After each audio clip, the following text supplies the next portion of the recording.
సహాబా అనగా ప్రవక్త ముహమ్మద్ సల్లల్లాహు అలైహి వసల్లం తోడు ఉన్న స్నేహితులు.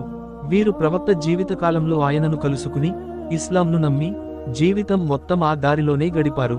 సహాబాలు ఇస్లాంలో ఎంతో గౌరవనీయులు. సహాబాల మంచి లక్షణాలు: 1. విశ్వాసం. ప్రవక్త చెప్పిన దాన్ని నమ్మి ఇస్లాం మార్గంలో నడిచారు. 2. ప్రవక్తకు దగ్గరగా ప్రవక్తతో కలిసి ఉండి ఆయన విద్యలను నేరుగా నేర్చుకున్నారు. 3. త్యాగం. తమ ప్రాణాలు, సంపదలు కూడా ఇస్లాం కోసం అర్పించారు. 4. మార్గదర్శకులు. సహాబాలు అనుసరించడానికి మంచి ఆదర్శం. 5. ఇస్లాం ప్రచారం. ప్రవక్త మరణం తర్వాత వీరు ఇస్లాంని కొత్త ప్రాంతాలకు తీసుకెళ్లారు. సహాబాల రకాలు: 1. ముహాజిరులు. మక్కా నుండి మదీనాకు ప్రవక్తతో పాటు వెళ్లినవారు. 2. అన్సారులు.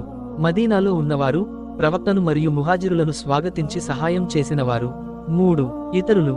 తరువాతి కాలంలో ఇస్లాం